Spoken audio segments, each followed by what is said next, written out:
In this video, I will show you how to use the Excel days function. Let's get started. Here we have a spreadsheet that tracks the work orders for a fictional service repair company. And we have a list of jobs that have been done historically, and it includes the request dates when the service was requested and the work date when the work was actually performed. And I would like to look back at the past and see what the historic wait times have been for the company. How could I calculate that? I'm going to click here in cell H2 and I'll type equals days. Excel tells me that the days function returns the number of days between the two dates. I'll put in my left parenthesis. It wants the end date first. So this is the end date. I can just click on G2 or I could type it in. And you'll notice because I'm working in a table, when I type in or click on G2, the formula looks a little different than if I weren't working in a table. That's okay. It functions the same exact way.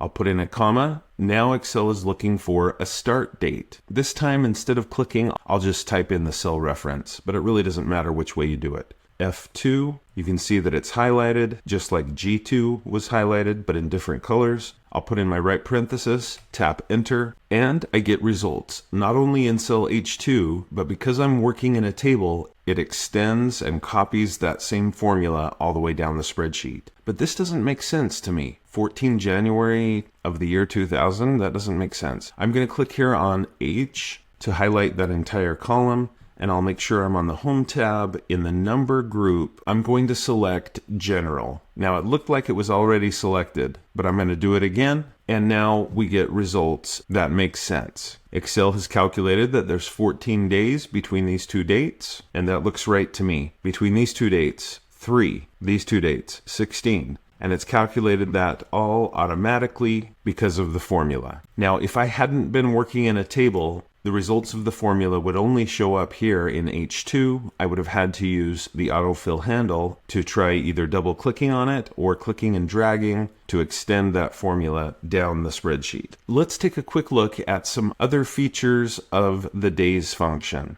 I'm going to click back on cell H2 and I'm going to go up here to the formula bar. And I'm going to delete out the end date and the start date. I wonder what would happen if we switched the two. What if we start with the start date and end with the end date? That's not what it's asking for. But if I put in F2 as if it were the end date, comma, and G2 as if it were the start date, I should put in my right parenthesis, I tap enter on the keyboard, and I get results, but you can see that they're in the negative. Negative 14 days. You know, that doesn't make sense. So you can see that it is important that you get the order of those dates right. I need to start with G2 and end with F2. Tap enter, that fixes the formula. Also, there may be times when you don't want the number of days between the two dates. Maybe you want the number of days between +1 or -1, and that's easy to do. You can just go up to the formula bar,